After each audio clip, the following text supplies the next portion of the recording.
What's happening, folks? Welcome back to the channel. It's full-time reaction to Celtic 1, Bayern Munich 2 here in the first leg at Celtic Park. I've got Darren and Stuart with me to go over it. Boys, I thought obviously a lot to get through.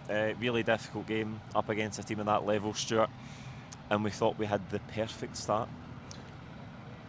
I want VAR to be completely removed from football, man. Was that like, 10 seconds and you've spoken about VAR? Oh, do you know what, man? It's just, it ruins it. It genuinely ruins the experience. Like, see if that goes in, the whole stadium is rocking, like, for a good period of time. Maybe 90 minutes if Celtic keep that. But, there was at least 3 occasions in the game where you're just sitting around. Like, you're paying a lot of money for a ticket. A lot of people have worked really hard to get to be able to see this, and I'm not into it. In terms of the start of the game, though, you thought obviously that would have gave us a huge shot in the arm, but after that it seemed like Bayern just really took the sting out. It kept the ball for about 5 solid minutes. I don't think we touched it after that. And do you think that had any impact? Obviously the crowd would have been rocking, as you said, but after that it's just a wee bit of deflation, and then they just took control after that. So it's all emotion, right? Like, football at this level is 2 things. It's an awareness for the players, like they need to be tactical, and Celtic tactically tonight were really good. Against the ball in the first half were outstanding.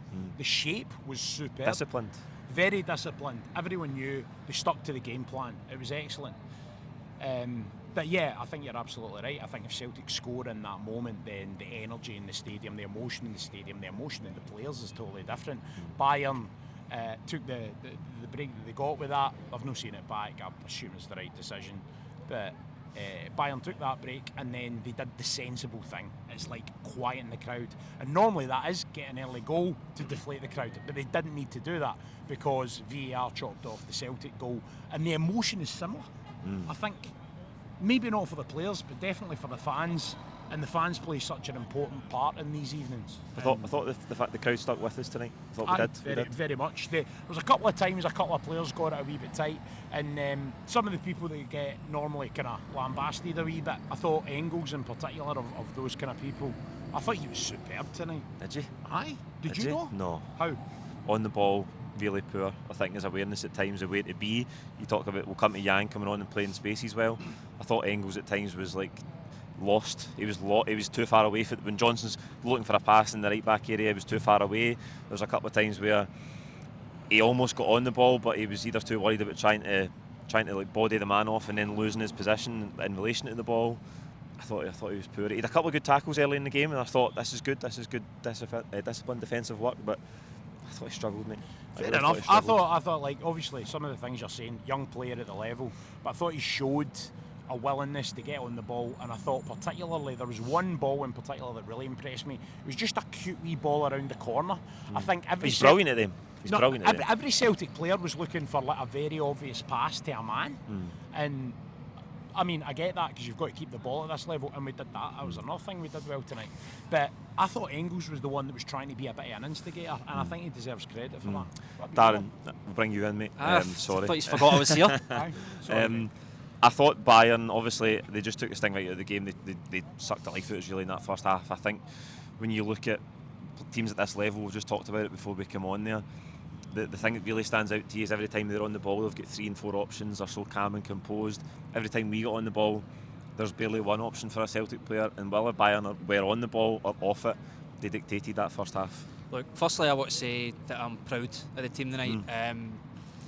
Like, it's easy to go into that game at home with that kind of mentality to take the game to Bayern, and I thought, as Stuart mentioned, like, disciplined, especially when, as you said, Bayern had a huge amount of the ball in the first half. We stayed compact and we defended well, and look, to be honest, like, there was 2 excellent goals from Bayern Munich, and if I'm being hypercritical, the first goal I think Greg Taylor could do a wee bit better, but take nothing away from Michael Olise. That is just that's a rocket. Like, no keeper in the world is saving that. And then for Harry Kane's goal, there was a few times that it was just completely unmarked at the back of the post, and that's really the only criticism that I've got of the team tonight. Other than that, I thought we were pretty good going up against Bayern Munich, and no one really had us getting a draw or a win tonight. But for me personally, I'm just glad now that we're going to Munich next week. You know, with the on paper, the tie's still in the balance, but realistically we're not going to go through. But at least I can watch that game knowing that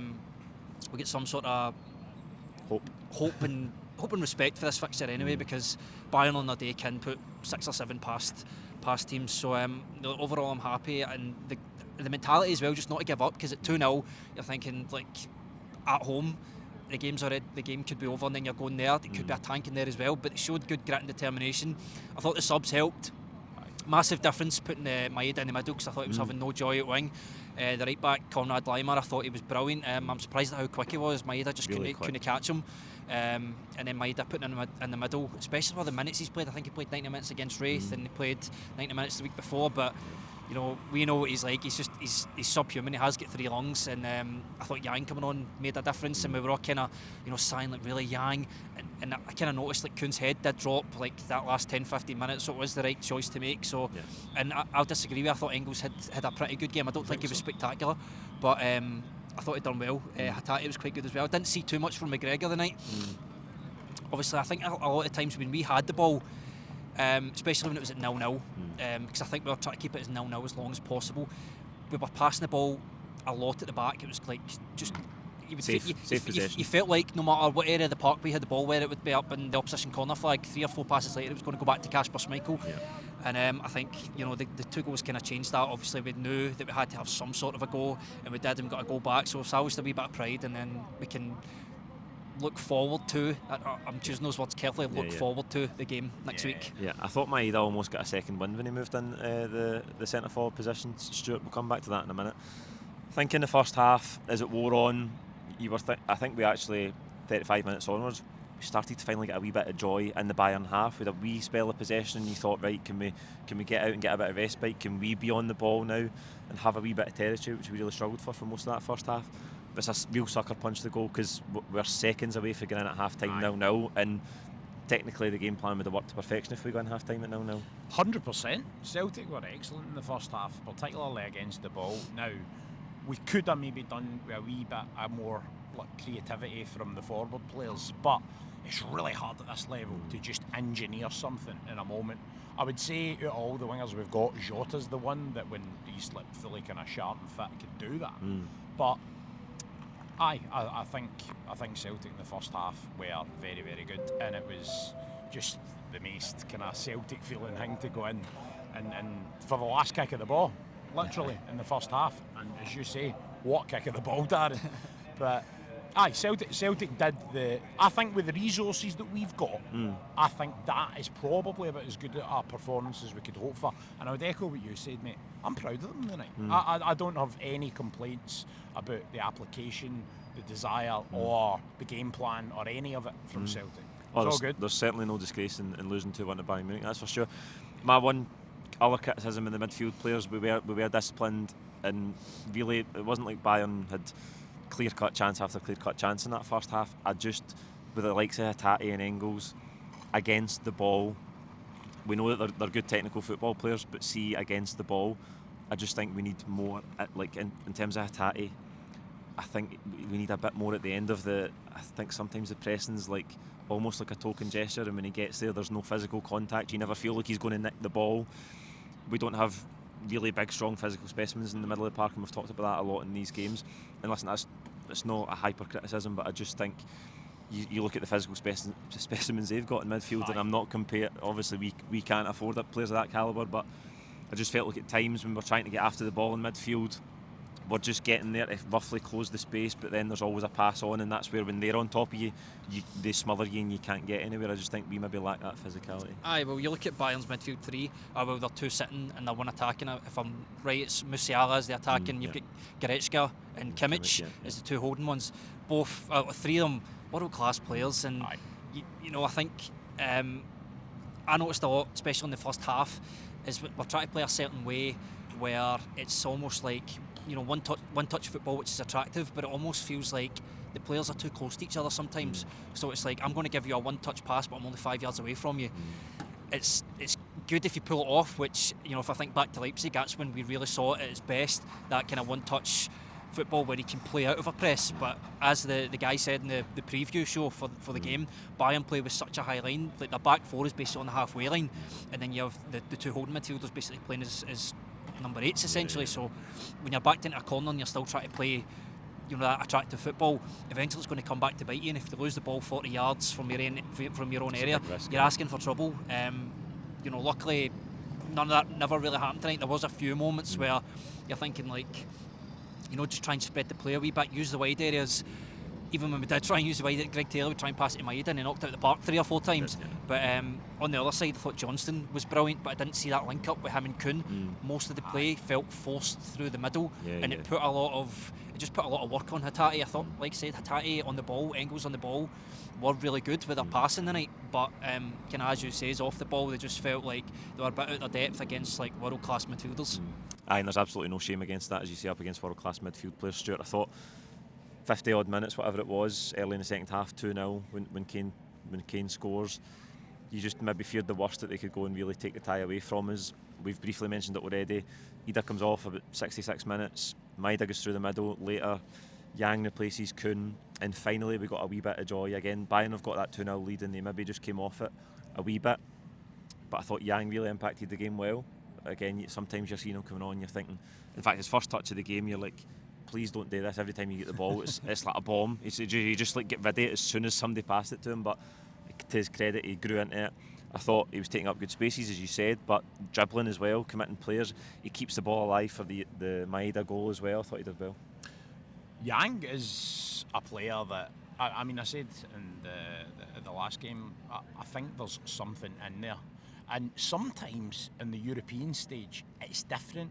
Just the tempo, the style. I think having a bit of space in Europe is helping him. Obviously, when we play domestically, it's deep defences. No, it's deep defences. Whereas, I think that might be part of it. I think it's also just there's almost a kind of freedom with playing in the Champions League mentally as well, because it's that stage. If he's rubbish, people go, he's in the Champions League against big teams. Sort of thing. Aye. Whereas the other side of it is like, this is a chance to prove yourself. This is a chance to show that you've got something. And I thought he was excellent. I thought he occupied really good spaces. I thought he was pretty intelligent the way he ran. I think he made good decisions on the ball, and wasn't he terrible off the ball? I thought he was good. It's one of those things, like, you don't expect too much, so you're glad when something comes along. And hopefully, like, he got a goal against Wraith. 2 assists as well. Aye. And now maybe he's just building a wee bit of a pattern that he can do something for this club. And I always love it when a player struggles at the start and then finally kind of blossoms into someone that's useful for the team. And hopefully he can be that. Darren, after the goal, it's probably the only period of the game all night where you thought Bayern were maybe a wee bit rattled. There was a ball in just shortly after that. I don't know if it was Johnson that put it in, a nice early cross, and Neuer's came out and there's a wee bit of miscommunication and he just knocks it. Jota gets on the end at the far side, and you just thought, I think Upamecano as well has one where Neuer's about to just collect it in his hands and he nods out for a corner. We just had them maybe a wee bit rattled, and you just wanted us to maybe carve out another chance to try and get an equaliser. Aye, I think we were all kind of biting our nails that last 10 minutes, and I think directly after the goal there was a chance, I don't know if that's what you're talking about there, where Johnson plays the early ball in. It looks like it's going to Jota, but the sweeper keeper Manuel Neuer, he comes out and gets something on it, and then we got a few corners, and there was, I think Alistair Johnson had quite a good chance. Oh, he did, that's right, that was a big chance. Neuer saved it, aye, and I think after that Bayern just showed how good they are, because they used their kind of like experience to just slow the game down. I think that the passing was just crisp, pinpoint. We just couldn't get the ball, and then they were just slowing it down, getting out for throw-ins. I think Harry Kane went down with a head injury that kind of slowed things down as well. And I think after that 5-minute spell where the crowd calmed down and you realised that it's very unlikely that we're going to get one more chance, because most of the play was kind of back in our half, and you're thinking like maybe just go long or something, just try it. But you've got Maeda up there who's up against Upamecano, so you're not really going to get him bringing the ball down. So it was exciting. Like, it was exciting because I seen a few people start to leave, like kind of a couple of minutes before the Maeda goal, and I'm thinking to myself, look, just don't concede a third goal. But we got back in the game, and it was exciting to get us off our seats for a few minutes and take the game to a team like Bayern Munich, to show that we can actually take a game to them, put them under a bit of pressure. But ultimately came up a wee bit short, but still happy with them. Like, my first thought is, right, are we getting this? Right, that's the stage we're at now. I said to the guy next to me, pick one, handball or offside. Hi, that's it. So, and then see the penalty check that took forever, right? I was just saying to the guy next to me, he's dying not to give this. Like dying. It's not that he's checking it. And The really poor thing about that stoppage was it wasn't really clear what had happened. Like I think obviously you eventually worked it out, but there was no announcement to really let the crowd know what was going on. Engels was offside or was flagged offside, and then I think he was fouled afterwards. But I don't know if it was because it was inside the box and they've checked and he actually wasn't offside. But they've then had to look into the penalty, and even once the referee goes over the monitor, but it's after about 3 minutes, he takes about another 2 minutes at the monitor, and then we don't get it. It was one of those really poor VAR moments where the crowd don't know what's happening. It's a really long stoppage and nothing really comes it's of just it. nonsense, man. Like Champions League is meant to be football's premier, absolute, like illustrious competition, and that's nonsense. You don't see that too often in the Champions League where quite VAR. rare. It's like they only really use VAR. And when you see it go to VAR, you're like, right, it's going to get reversed. And then that was my hope with the penalty, because they don't often go to it. And I was like, right, this must be a penalty if they're checking it.